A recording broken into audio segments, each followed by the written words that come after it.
He's more than an athlete. He's an artist. I think you're in love, Ron. Shut up. Victor, I love you. Victor, I do. When we're apart, my heart beats only. Harry Potter! Hey, my eyes aren't glistening with the ghost of my past. I'm not an owl. Technically, it's a ferret.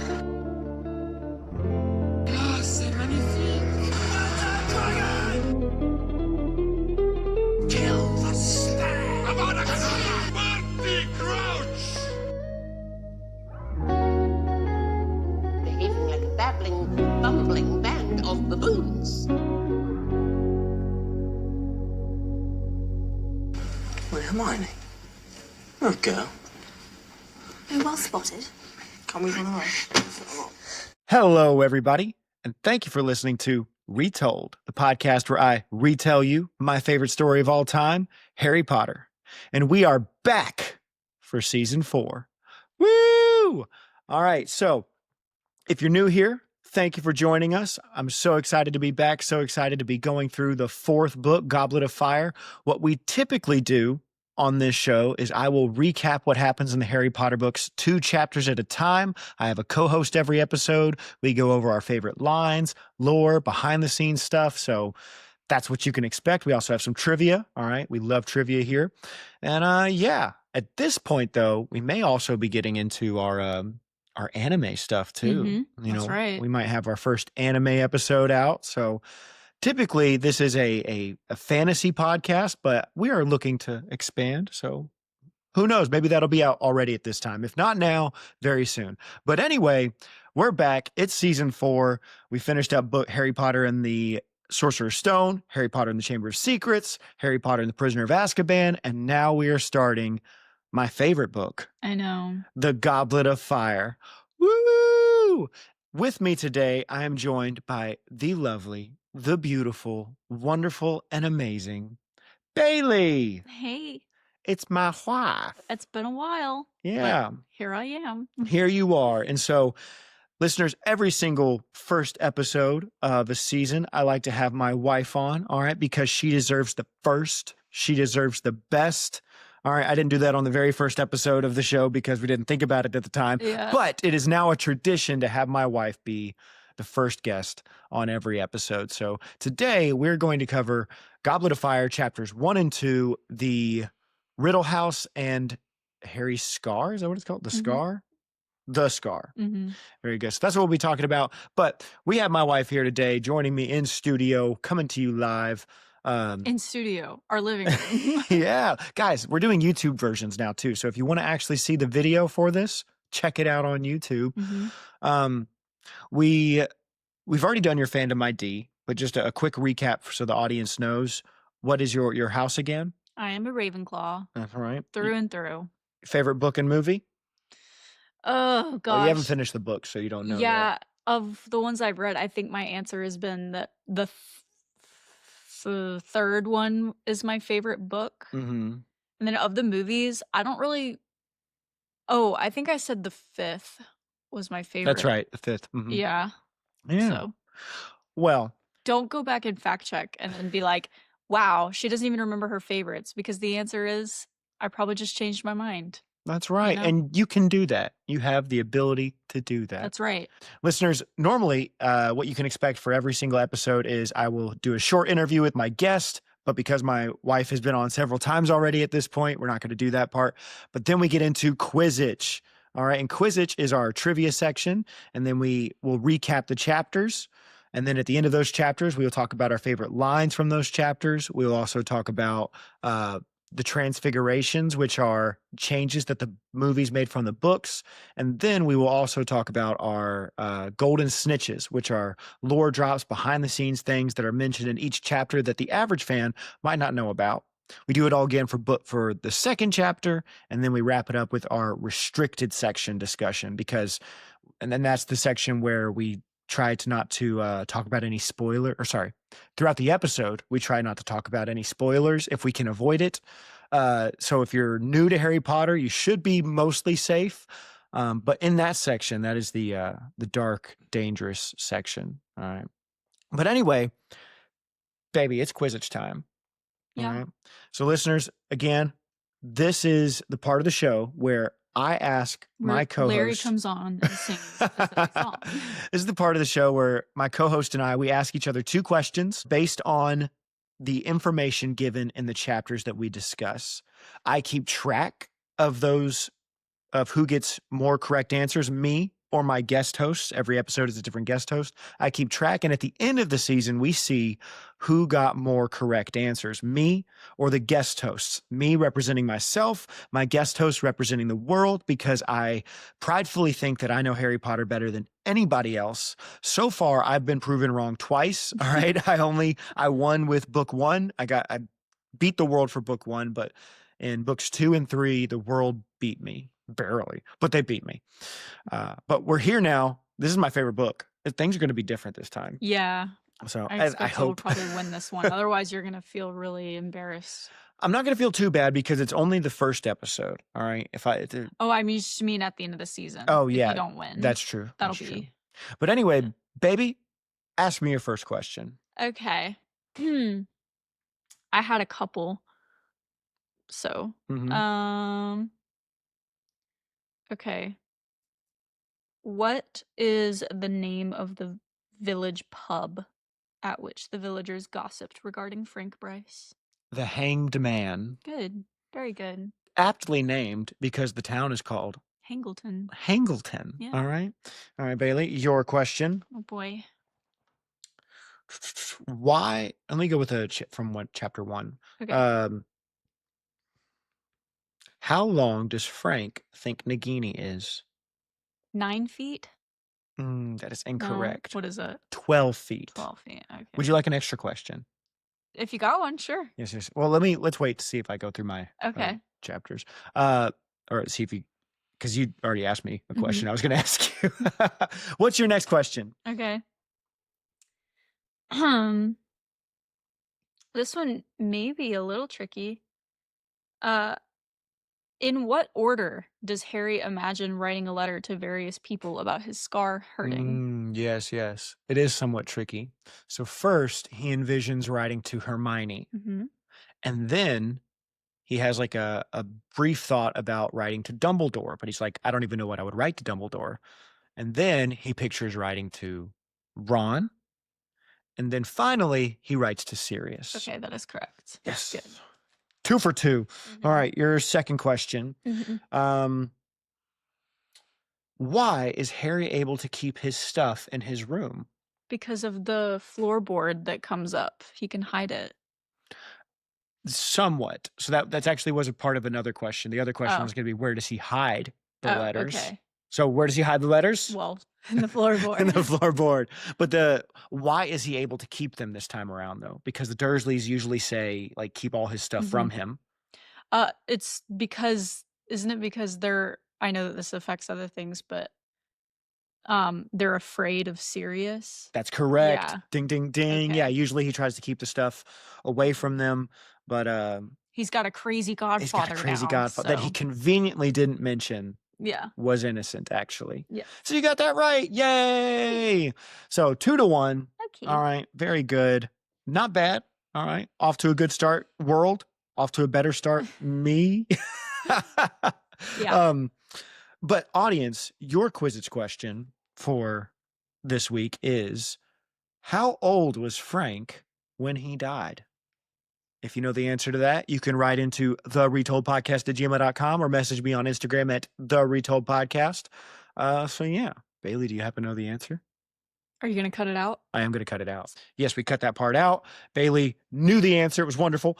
So yeah, send that in to the Retold Podcast. And before we move on, just for funsies, bonus question, baby. Do you know how far away Little Hangleton was from Little Whinging, where Harry lives on Privet Drive? Oh, it says it in like the last sentence It of does. the chapter. It does say it. 100 miles or something. It was like a round number, wasn't it? Mm-hmm. It was 200 miles. 200. Okay. But anyway, moving on now. That's our Quizzitch section. Hope you enjoyed it. We are now going to move to our chapter coverages, our retellings, if you would. Usually, these are the meat, the bulk of the episode. I don't know how it's going to go, though, because these are rather short chapters, especially Mhm. chapter 2. But let's get into it. Chapter 1. This is the Riddle House. Now, before I read chapter 1, I wanted to read the back of the book, Goblet of Fire. I don't often think about this type of stuff, like I don't think many of us do when it comes to how these books were advertised, because it's been so long. They often escape our memory. I don't even remember most of the trailers. But the back of this book is so funny to me. Harry Potter wants to get away from the pernicious Dursleys. What does pernicious mean? Pernicious means just like destructively bad, or Okay. yeah. I know that because of Pride and Prejudice. Great book. Great book. Yeah. Wants to get away from the pernicious Dursleys and go to the Quidditch World Cup with Hermione, Ron, and the Weasleys. He wants to dream about Cho Chang, his crush, and then in parentheses, and maybe do more than dream. What? What a wild thing to break down. He wants to find out about the mysterious event involving 2 other rival schools of magic and a competition that hasn't happened for hundreds of years. He wants to be a normal 14-year-old wizard. Unfortunately for Harry Potter, he's not normal. He's different, even by wizarding standards. And in this case, different can be deadly. Or pernicious. All right, so moving on to our chapter 1 retelling, The Riddle House. We open with a description of the Riddle House, a big house, once grand, but now damp, derelict, and unoccupied.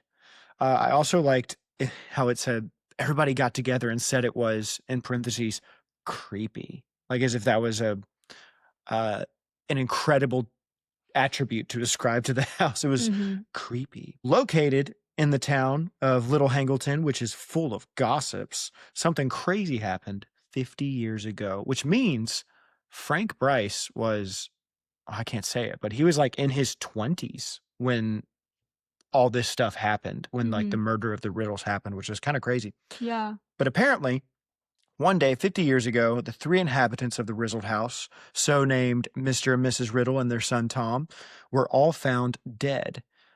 And then like the next note was, nobody was too upset about that. Nobody was really too bothered because they were mean.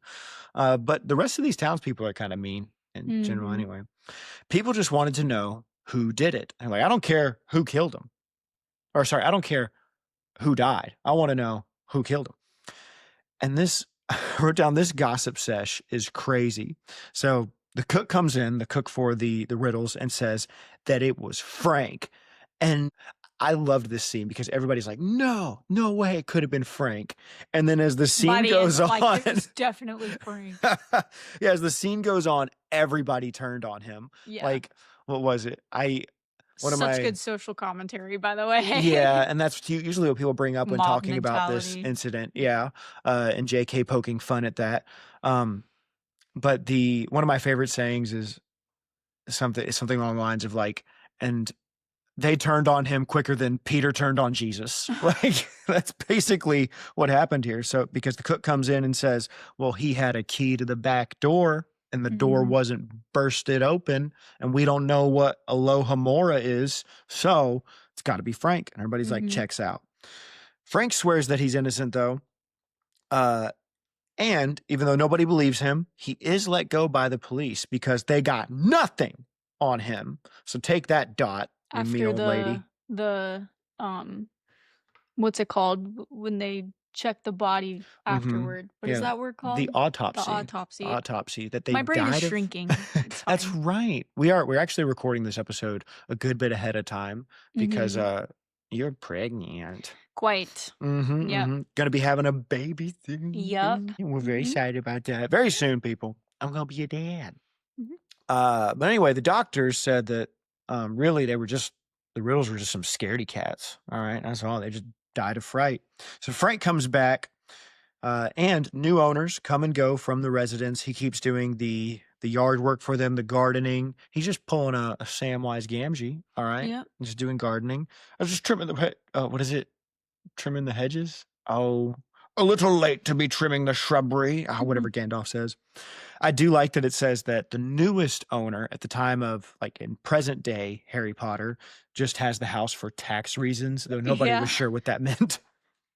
Classic. Then we got a note about some mean boys just being mean and messing with the house. They like to throw rocks, break windows, and Frank's. It's a really sad note where Frank it just says that he's sure that they just mess with him because they, like their parents, just believe that he murdered the Riddles. Yeah, when I was reading it, it made me think of that animated Halloween movie Monster House. Mm-hmm.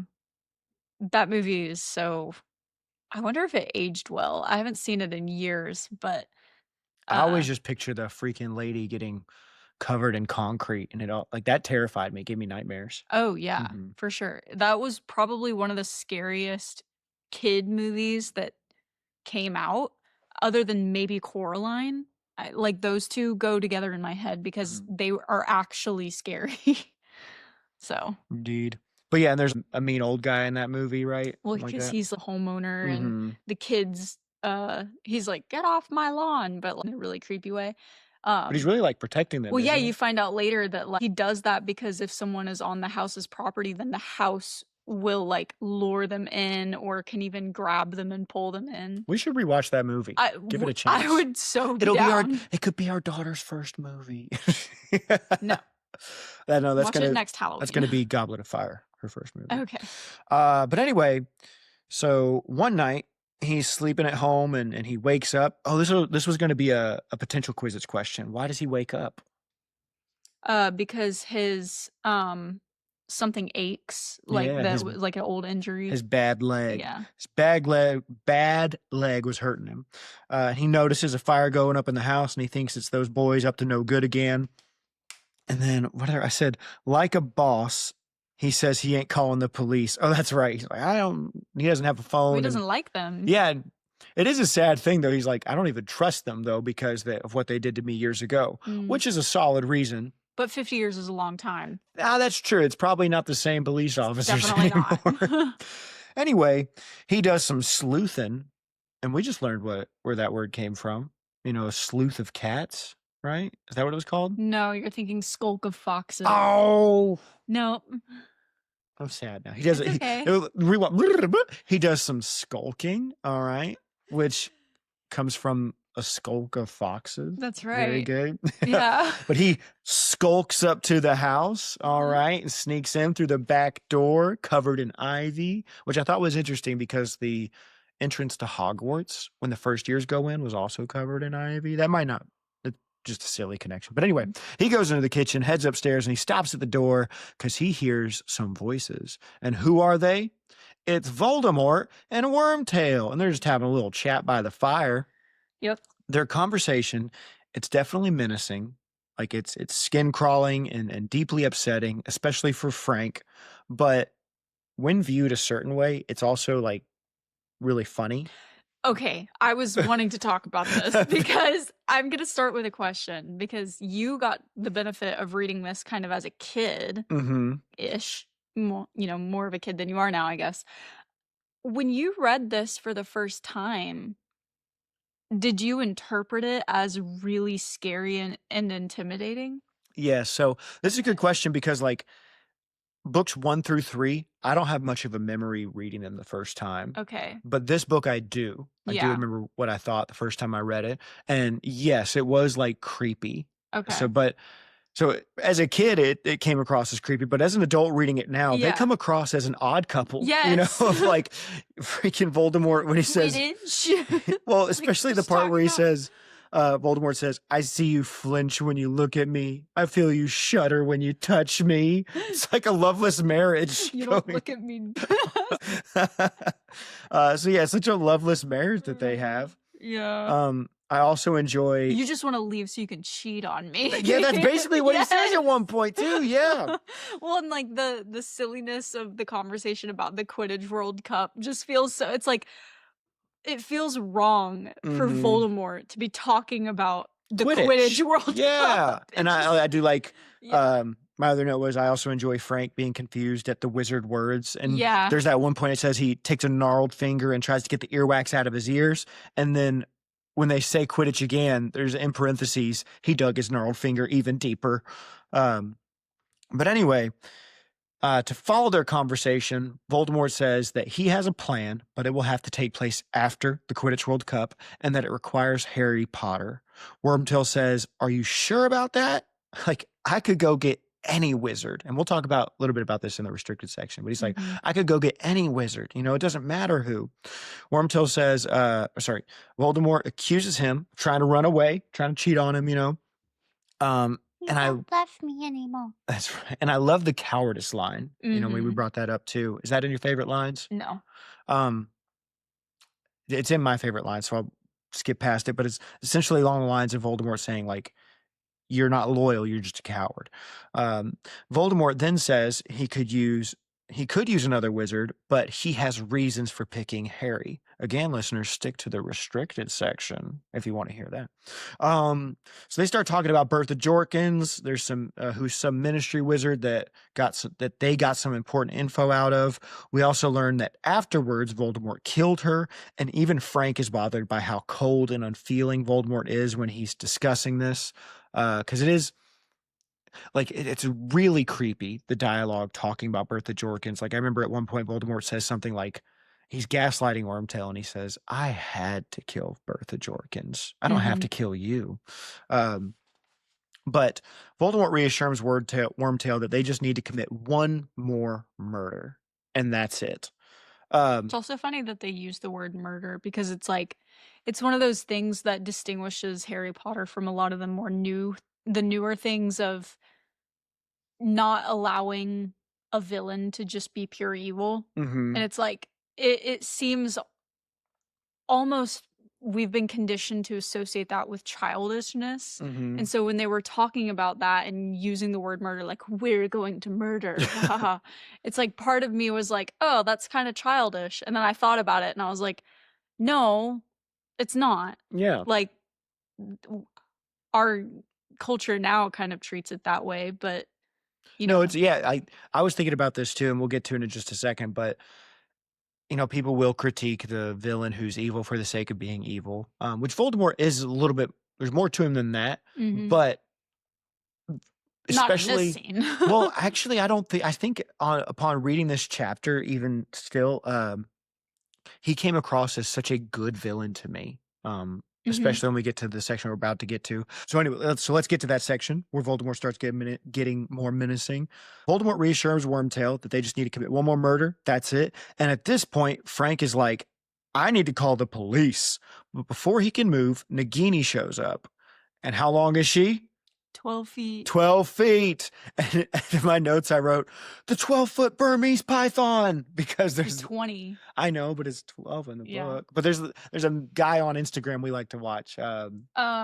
I can't think of his name. Bailey will look it up. Something Garrett. Yeah. Fishing Garrett. Fishing Garrett. He like is on the hunt for the Burmese python, the 20-foot Burmese python. He mostly works in Florida, and you know how people will release their pythons out in the wild and now they're an invasive species. So his main job is going through the Everglades and other parts and getting check them him out out of there. Yeah, Fishing Garrett. Check him out. It's really funny cool. page where he's just so like unhinged. He's like yoink, just grabs whatever creature he can. He will trace a barefoot on an alligator's tail and call it a swamp puppy, and he is not concerned at all.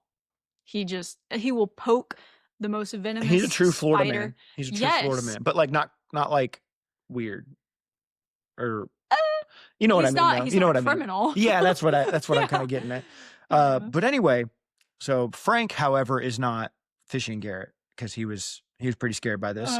He's scared of Nagini. He's scared that Nagini will kill him, but she's just like, "Excuse me." And she slithers on past him, and she does rat him out, though. All right, she does rat him out to Voldemort. They have a conversation. Frank's like, "I must be crazy. Is he talking to the snake?" Wormtail opens up the door. I do like the note where he opens up the door and he doesn't say anything, and Voldemort goes, "Invite him in, Wormtail. Where are your manners?" And especially when you listen to the Jim Dale version, which I did his today. his voice acting for this. "Where are your manners?" Oh, I love it so much. He does a great job. I like how in this moment I really liked how Frank like gets braver as he walks in because he was scared of Nagini. He was scared of what they were talking about. Like his legs were stuck still. But it says in this moment that he was giving even braver now that he's actually there.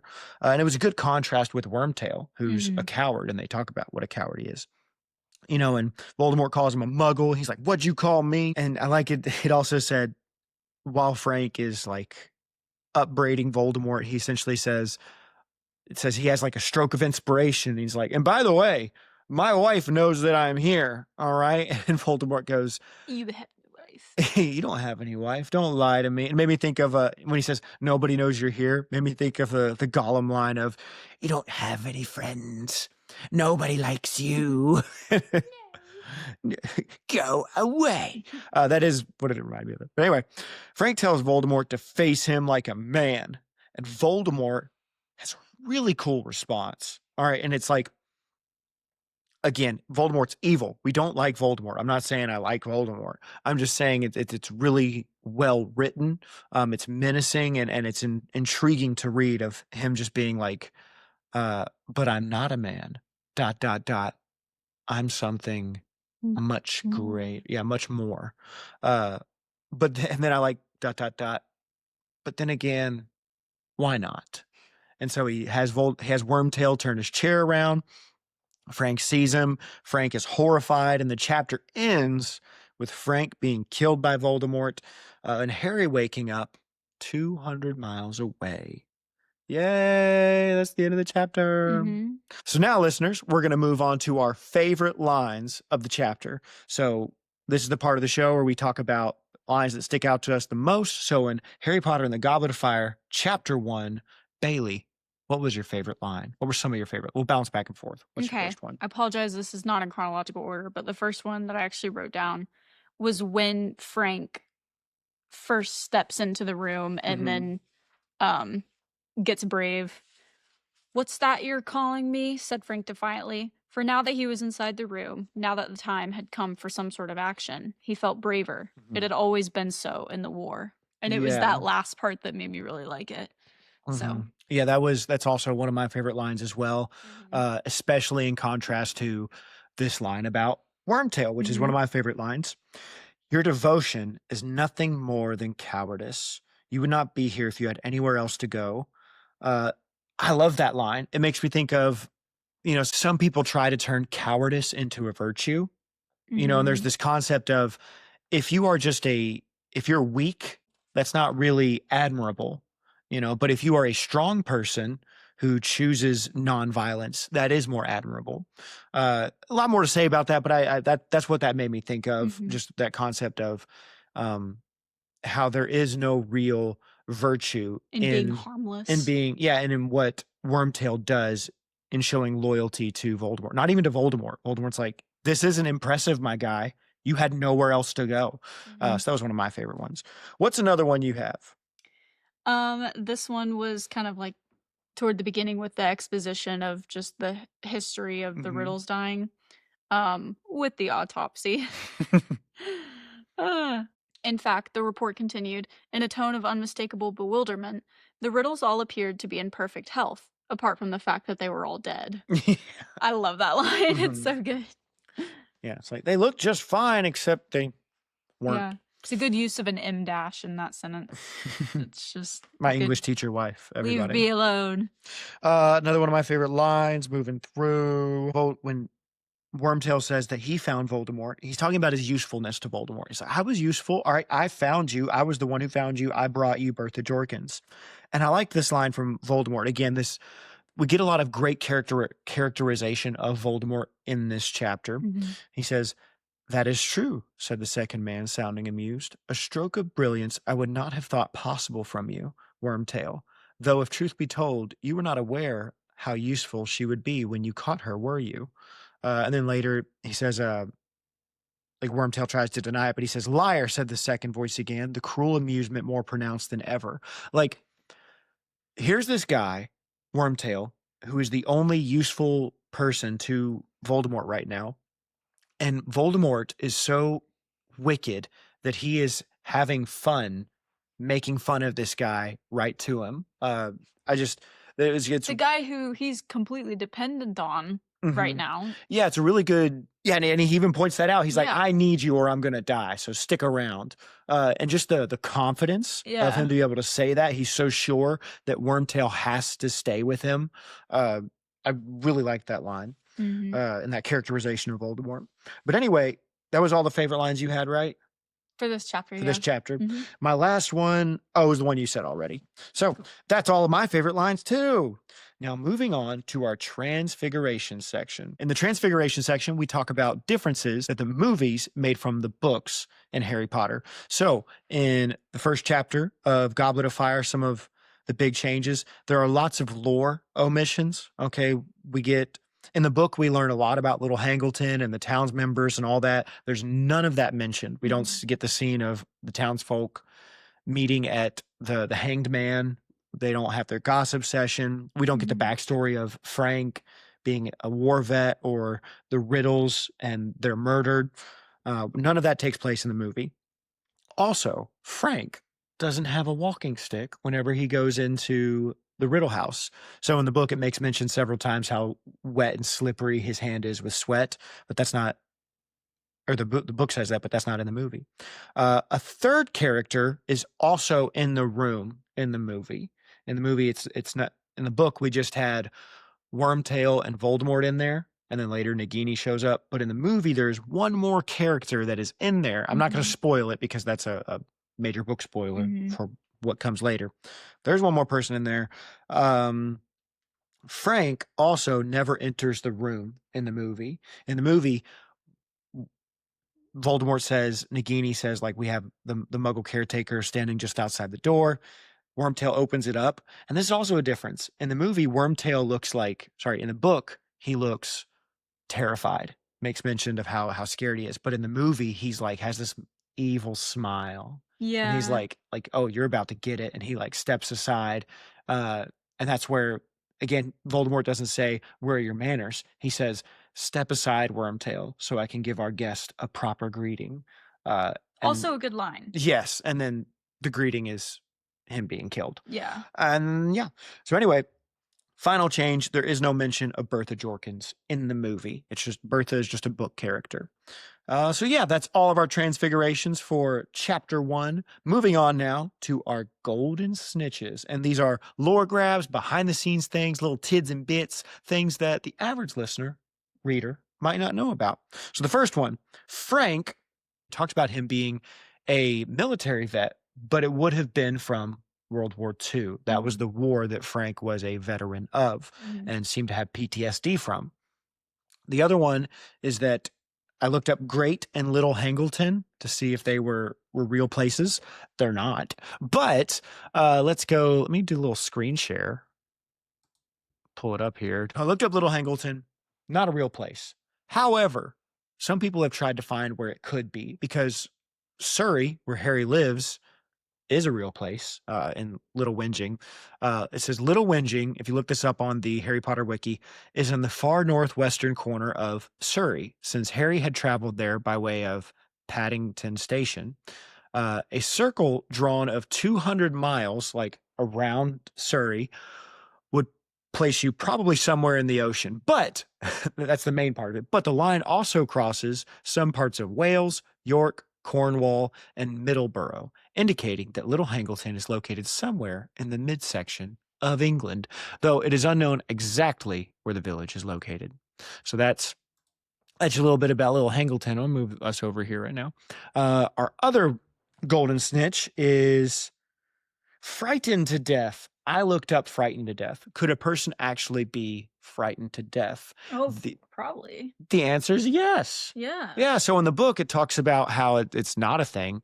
But like I looked it up on Britannica and then in some other articles too. But long story short, what happens is Certainly it can trigger a heart attack. I mean, Yeah. in a cliche sort of way. it could trigger a heart attack. But the other major thing is that when in an extreme case of being frightened, it says that your fight or flight instinct, Parasympathetic nervous system, is that what it's called? don't even know. Okay. But your fight or flight instinct is triggered like so strongly that the adrenaline carries, I think it says something like calcium to your heart in such a major amount that it could kill you. Yeah. So Almost sounds yeah. like a stroke. Yeah, so it's a thing. It can happen. Maybe they all did die of fright. And then the last one was Nagini. I'm not going to pull her up here. I'll click the stop sharing part now. But last little golden snitch I had was Nagini, but I don't want to say too much about her because there's a lot of spoiler stuff related to her. Long story short, what you need to know at this point is that Nagini is just Voldemort's pet snake.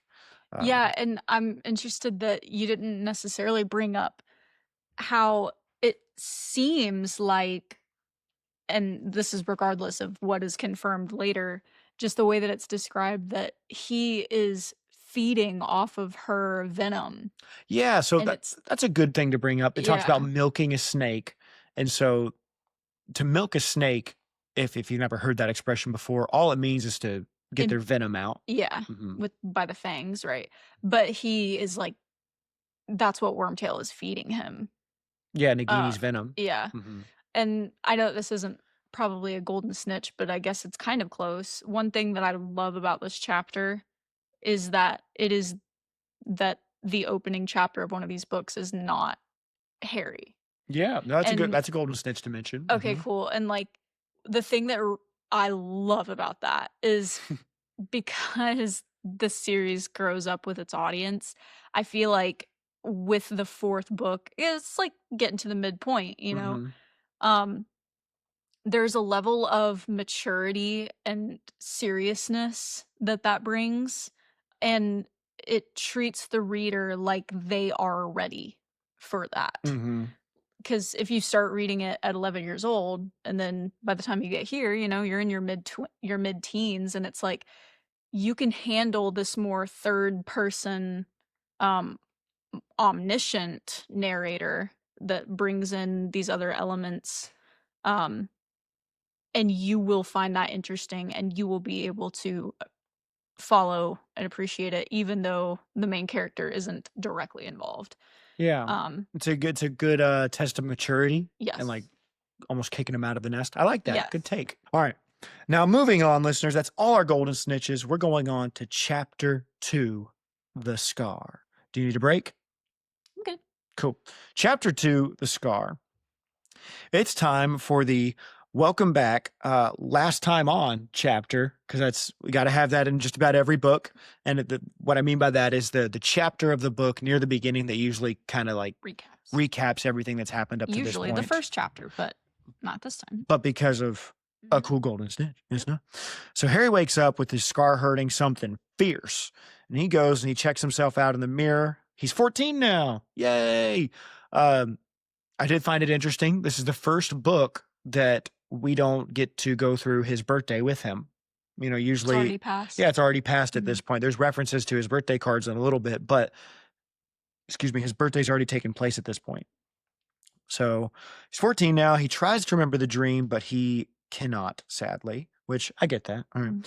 He can picture Wormtail. There was also this old man. There was a snake in there, and Voldemort, but he can't remember what Voldemort looked like. Something weird about Voldemort, but he can't remember what he looked like. And they definitely wanted to kill him. He was like, I do remember that part. They were trying to kill me, but what else is new? We get a look around Harry's room, and he sees all his wizardy stuff. Why is his wizardy stuff in the room? Because he is now allowed to keep it in there because the Dursleys are afraid that Sirius will come after them if Harry is mistreated. That is correct. Yeah. So anyway, Harry sits back in bed, and he's bothered by the fact that the last time his scar hurt, it meant that Voldemort was close. But he dismisses that, though. He's like, it's whatever. And we get a little recap about the Dursleys and how awful Harry's home life is. I feel bad at the end of that section. You know, he says he couldn't go to them with his concerns. Like, the idea of going to them is laughable, is the exact word that is used. And I was like, oh, he don't got a good home life. I mean, we know this, but it's always sad to see it. We also get a recap of who Voldemort is and how he couldn't kill Harry when he was a baby, and that's why Harry's famous and everybody at school knows about him. He's super popular. Harry notices his birthday cards from his friends and pictures what each of them would say if he told them that his scar hurt. And Hermione's response, and his envisioned response for Hermione, he basically says, she would tell me to write to Dumbledore, and then she would also say that she would check out a book. Now, something I noticed for the first time ever, me not being a grammar person, I noticed a grammar thing here that I hadn't caught before. I wanted to ask if you knew if this was correct or not. When he's envisioning what she would say, it's in italics. You know, it's a good way of like, it's like how in anime sometimes when somebody thinks something, they put it in italics in the subtitles. But in this point, you know, it's in italics. When she says the name of the book, it's not in italics, which is flipped because normally, Yes. is it That's just to explain it though, normally a name of a book, the title is in italics and everything else is not.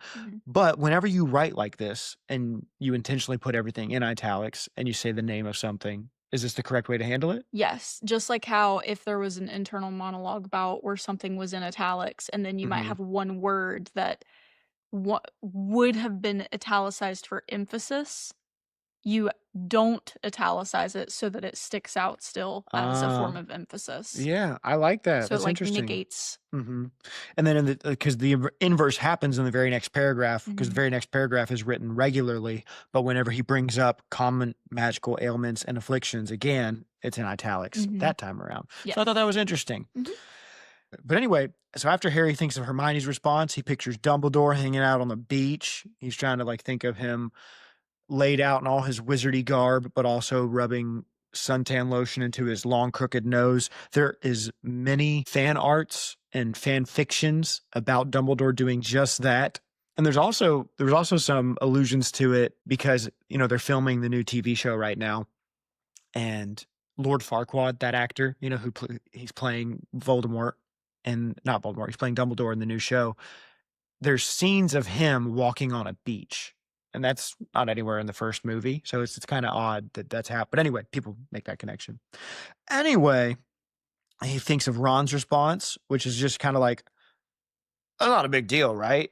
You'd know if it was a big deal. No, probably not a big deal. Let me go ask my dad. I did find it significant that both of them, in his imagination, told him to turn to a father figure, you know? And then Harry himself even is like, man, I wish I had a parent that I could turn to. Very sad. And then he remembers Sirius. Yay. And then we get the Sirius backstory talking about how he's his godfather. He was convicted of murder, but he wasn't really a murderer. People thought he betrayed his parents, but he didn't. All that good stuff. You were there for season 3, listener, right? Right. But anyway, he's bummed that he couldn't go live with Sirius, but at least he gets to keep his stuff in his room now. That's where that note came from. We also get a note about racist Hedwig. I thought this was so funny. Oh, yeah. Let me read From the this. same water fountain. Yeah, that's essentially what it is. Harry had received 2 letters from Sirius since he had been back at Privet Drive. Both had been delivered not by owls, as was usual with wizards, but by large, brightly colored tropical birds. Hedwig had not approved of these flashy intruders. She had been most reluctant to allow them to drink from her water tray before flying off again. And it's just, Hedwig's like, they're drinking from my water. It was like, that's crazy. Yep. Dang it, Hedwig. Get your act together, all right? So Harry writes to Sirius, and he feels a little bit better. He says, cool bird. Thanks for sending those to me. He talks about how Dudley's diet's not going too well. He brings up his scar hurting, and he's like, hey, is it normal for like cursed scars to do that? If you know, no worries if you don't. Also, say hey to Buckbeak for me. And then we get a little sad note of how he doesn't want to worry him with his dream. So like he doesn't even include that part in it because he's like, I don't want to bother him with that. Make too much about myself. And that's the end of the chapter. Yay! Moving on now. A very quick chapter. It was. Very quick chapter. Moving on now to our favorite lines of Chapter 2, The Scar. Bailey. I just have one. Just one? Yeah. Hit me with it. You underlined it. So talking about Dudley's diet, they told him they'd have to cut his pocket money if he keeps doing it because he was sneaking donuts. So he got really angry and chucked his PlayStation out the window. That's the sort of computer thing you can play games on. This stupid relay, now he can't even, now he hasn't even got Mega Mutilation Part 3, so to take his mind off things. not a real game. Not a real game. Not a real game. But I did I Google think that. it's funny. Yeah, You I did stole my too. golden snitch, so Sorry. thank you. I think it's funny that Rowling didn't feel afraid to name drop a PlayStation console, like the actual company, Mhm. you know? But she, in theory, could have actually listed, I guess, a video game that was real. Mhm. It's like if she was name dropping a PlayStation, you know? And so I think it's funny because I picture this middle-aged lady who like has no idea what video games little boys are playing, so she just made up one. That's essentially what a lot of people think too Yeah. when you look it up. Yeah. Yeah, we missed a lot there. I for sure thought that Mega Mutilation Part 3 or the PlayStation was going to be one of your Quizzitch questions. That's why I didn't ask it. But anyway, so I have 2 favorite lines. One of them, page 19. Asleep was the way Harry liked the Dursleys best. Yeah, that's a good one. It's so sad that he's like, I don't like hanging out with them if they're. They weren't much use to him when they were awake. If you are Yeah. unconscious, that I'm not gonna finish. That sounds. He did. You're more used to me unconscious. That's basically what he says. So anyway, that's one of my favorite lines. Then my other favorite line, I don't think you said it. It was page 22. Oh yeah, and we referenced it a little bit. Harry kneaded his forehead with his knuckles. What he really wanted, and it felt almost shameful to admit it to himself, was someone like a parent, an adult wizard whose advice he could ask without feeling stupid, someone who cared about him. And then it said who had experience with dark magic. But I really like that. You know, we're about to become parents. I mean, you're already a mom bearing this child. I don't quite feel like a dad yet. That'll come. Yeah. But the idea of being a good dad and being there for your kids. One of the things I joke around now with people is I'll say, this is the most I've ever not been able to die. You know, I've told you this, I'll tell the listeners. Yeah. But like before, I felt like, you know, if I died, it's not too big a deal. And not on any type of like, I don't matter type of stuff, Yeah. but just in that Life season. yeah, people will be able to move on and things will be all right. I didn't have people depending on me. And then when we got married, a little less so, but I still even thought, I was like, you know what? My wife is young enough and beautiful enough that she won't have any trouble moving on, finding somebody else, all good to go. Thanks, dear. So it wasn't that big of a deal to me. Yeah. I mean, you know what I mean? It is a big deal. I mean, I take that as a compliment. Yeah, just playing this out in my head. But now that we have a baby on the way, I was like, this is the most I can't die now because I have to be there for that child. And reading about Harry being by himself, not having somebody he can turn to, like that's what is going on with him. You know, his parents didn't make it. And it's really sad to see, and I hate it for him. The idea of not being able to be there. Now it's a little bit different in that the reason Harry's parents aren't there for him is because they were there for him in the Right. greatest way possible. Yes. So it's a paradox. yeah, you can stomach it a little more. Yeah. But that was my other favorite line. Moving on now, listeners, to our Transfigurations, differences that the movies made from the books. This whole chapter isn't really in the book. Yeah. Sorry, in the movie. I was going to say, I feel like I didn't remember that. Yeah, the way that the movie continues on after the Riddle House and that chapter, Harry has that dream, and when he wakes up from that dream, he is at the burrow in the movie. Like Hermione's waking him up, and him and Ron are like having a little sleepover. Hermione had showed up, you know, and we get that whole like Ron covering himself up. Bloody hell. Ron, your mother says breakfast's ready. But anyway, so this chapter is kind of skipped over, and so are the next 2 chapters. Harry's already at the burrow. So yeah, Harry wakes up. He's not on Privet Drive. The other one is that in this chapter, Harry writes a letter to Sirius. But in the movie, he doesn't do that until he's on his way to school on the Hogwarts Express, because Hermione says to him in the movie, your scar's been hurting. Sirius will want to hear about this. And so he writes that letter while he's on the Hogwarts Express and then gives it to Hedwig, and Hedwig flies out. And yeah, that's basically all the changes, because again, they don't do this chapter in the movie. Gotcha. So anyway, moving on now to our Golden Snitches. So I've already ruined one. Behind the scenes things, lores, tits and bits, all that stuff, fun stuff. So the first one, Flying with the Cannons, was a book that Harry received from Ron the previous year. And it's from, let me go ahead and share the screen again. I'm trying to make this more presentable now for our YouTube audience. Let's see, Flying with the Cannons. All right. I'll share that one. Yeah. This is a book that Ron gave to Harry in Christmas of December 1992. And so, yeah, it's by Julius de Hoffe. I don't know how to say that name. Do you see that right there? Julius de Hoffe.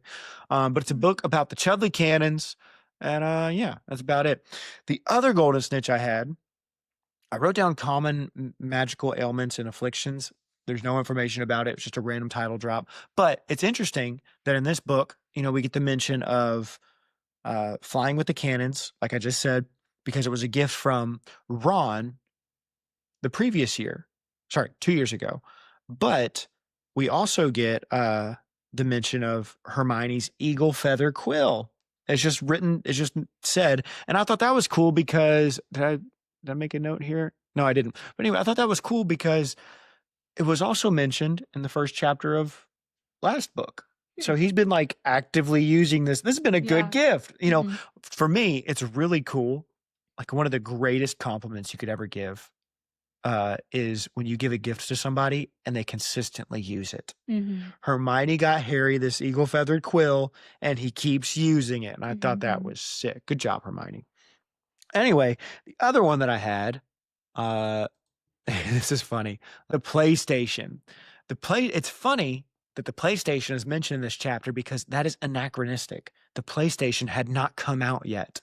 The PlayStation ended up coming out next year. So this was, if you look at the Harry Potter Wiki, the PlayStation was not commercially released until December 1994 in Japan and September 1995 in Europe. However, and so this is the excuse it tries to give. So many fans of the series have pointed this out, but there is a potential way around it. And I do like what it says here.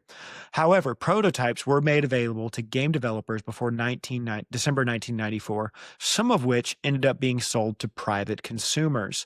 It is possible that Vernon and Petunia, as indulgent parents, bought one of these prototypes for Dudley. Alternatively, the Harry Potter novels may take place in a universe in which PlayStation was released earlier. I don't like that much. Yeah. But the first one was kind of cool. So anyway, and then you were talking earlier about J.K. Rowling not knowing much about PlayStation stuff. Harry Potter series author J.K. Rowling has stated, "I can't work PlayStations. I'm no good at those things." And that's funny. Did I have any more? Oh, and then as you already said, Mega Mutilation Part 3. Not a real game. Not a real game. Not a real game. She just was like, what video game would be something that Dudley would play? Exactly. Yeah. And that wraps up our regular coverage of chapters 1 and 2 of Harry Potter and the Goblet of Fire, the Riddle House and the Scar. We're now going to move on to our restricted section. Okay. Or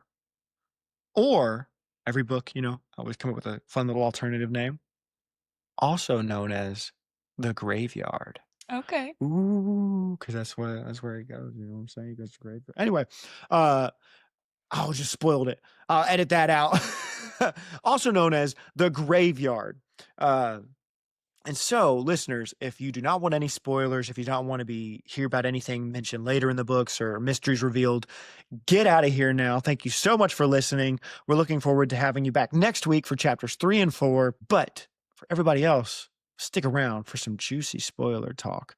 All right, now that all the normies are out of the way and we've got the cool people, Bailey, I have a list. Should I just go through my list of stuff, and then if you want to add anything? Go for it. Thank you. Yeah.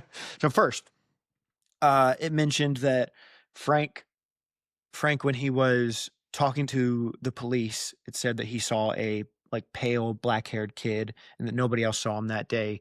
That is Tom Riddle. Yes. It's not even made clear in this book that was Tom Riddle, I don't think. I think maybe that's revealed in book 6, but in book 6 we see the some of the memory of, or we get a bit more of an explanation. But anyway, it is Tom Riddle. He does the killing curse. That's why there's no marks on them. And it seems like they just died of fright. He showed up, killed the 3 of them. The other one there's a moment when Wormtail, like we said, he's talking about, we can use any other wizard. And he goes, I promise I'm not concerned for the boy. Like, I don't care about Harry. But I don't know if that's true or not. You know, it screams, the lady doth protest too much, methinks. Yeah. And so I never really thought that he did. But a counter argument to that is, one, in the previous book, Dumbledore tells Harry that there is now a special connection that is formed between them because Harry saved his life. And he says something about how this is ancient, old, powerful magic that when one wizard saves another wizard's life, a special bond is formed. Not only that, but later in book 7, so big spoiler, and this wasn't in the movie, so you haven't seen this, but in book 7, when there's a moment when Wormtail is about to kill Harry and Ron, but Harry reminds him, he's like, hey, Wormtail, I saved your life. And it says he hesitates just for a moment. Like Wormtail like thinks about that. And that ends up being the reason Wormtail dies. I won't spoil exactly how that happened because you haven't read that yet. But that ends up being what causes Wormtail's death. And so, I don't know, I thought maybe he does actually care about Harry a little bit. Or at least feel like he owes him something. Exactly, yeah. The other one I was wondering was, I don't know what murder they're talking about. So he says we have to commit one more murder and then the path to Harry is clear. And I can't quite remember what that could be because Bertha's already dead. Was there a specific number that they needed to hit? No. So like he kept saying one more murder. And in my head, so we know that the people that die leading up to Harry in the graveyard, it's Frank Rice. I think that's his last name. But Voldemort wasn't planning on killing him. That's not who he's talking about. Bertha's already died at this point because he says he already killed her. And it's not Harry because that's who they're trying to get to. I know that Barty Crouch Sr. is killed. That could be who they're talking about, but I think that was an accident. I don't know if that was intentional or not. I mean, is it not? This is spoiler section. You can say it. Right, but I mean, the big death at the end of this Oh, book. Cedric? Yeah, like could that not no, be I it? don't think it is. I don't think it is because no part of Cedric is part of the ritual, the potion that brings Voldemort back. Okay. So I don't know what murder he's talking about. Listeners, can you let me know? I don't know what murder he's talking about. Okay. The only potential thing I could think of was perhaps it was Mad-Eye Moody, but they wanted to keep Mad-Eye alive so they could do the Polyjuice potion all year long. So I don't know. Could be a plot hole. Could be a plot hole. Anyway, the other one I had here was, it said that Voldemort says to Wormtail, like, you will serve me like incredibly. I have given you such an honor that many of my Death Eaters would give their right hands to do. And that's a kind of a pun because that's what Wormtail has to do for it. He has to cut off his hand and put it in the potion that brings Voldemort back to life. So it's literally give his right hand. The faithful servant that is mentioned at Hogwarts, or that is brought up here and that will be at Hogwarts, Voldemort keeps talking about my faithful servant. He's referring to Barty Crouch Jr. So that's the other one that I can think of. The memory charm breaking. So this is also interesting. At one point, Voldemort says to Wormtail, like, because Wormtail says, we could have just put a memory charm on her. And Voldemort says, hey, you know as well as I do that if a powerful wizard comes across a memory charm, maybe they can break it. Like, we've already seen that happen. And you don't know as the reader first time what he's talking about, but he's talking about Bertha herself. Like, Bertha already had a memory charm placed on her by Barty Crouch Sr. Because Barty Crouch Sr., she showed up to his house one time and saw Barty Crouch Jr., who was supposed to be dead. And Sr. was like, you forget about this. Boom. And that's how Voldemort ended up learning that his faithful servant was still alive. So I thought that was interesting. And then the last one, Nagini. Nagini is a maledictus. And so essentially, this is like Fantastic Beasts lore. So some people don't consider this canon, but Nagini is not a regular snake. Nagini is a human who had a blood curse that eventually turned her into a snake. So she wasn't an animagus. She had a curse placed on her that eventually, like, she could turn into a snake and then back into a human, but eventually she would be stuck as a snake. Howl's Moving Castle style. Yeah. And so let me see if anything else is mentioned about that on Nagini. Originated possibly in Indonesia. I think that's just because maybe the actress that played her was Indonesian. I'm not sure. It talks a lot about her. Like, she has a romantic relationship with Credence Barebone, also known as, well, I don't want to spoil that in case people haven't seen Fantastic Beasts. And a lot of people don't even consider it canon. So anyway, oh, and she's also a Horcrux. That's the big thing to note, is that Nagini is one of Voldemort's Horcruxes. And it is believed that the murder of Bertha is how Nagini was turned into a Horcrux. So the fan theory, I think, that goes around is that when Voldemort was in the woods of, Albania, I think it was, he could inhabit certain animals that would often die, but one day he was able to inhabit Nagini, and she seemed stronger, and so he lived inside Nagini, and then eventually he was able to take some part of this form that he has now, and then he killed Bertha, and through that, because you have to kill somebody to create a Horcrux, he turned Nagini the last Horcrux that he creates. But that's all my restricted section stuff, all my graveyard talk. Did you have anything else? Oh, no. No. My wife is hungry, and she wants to keep eating more Mexican. All right. What? You gotta out me like that. Well, I'm hungry too. I'm Yeah, hungry. fair enough. I want to eat my food. Yeah. But that is about all we have.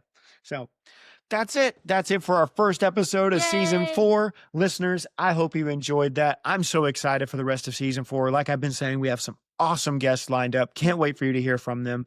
Bailey, thank you for being on this episode. Even though you are pregnant and tired and working hard. That's okay. You came and joined me for this. I appreciate it so much, my love. Of course. And yeah, that's it. That's all we got time for, everybody. All right, goodbye. Bye-bye. And click. Thank you for listening to Retold. Artwork for this podcast was created by Rachel Ortlip. Music was created by Taylor Jarvis. And the Retold podcast is produced by me. That's right. I made this.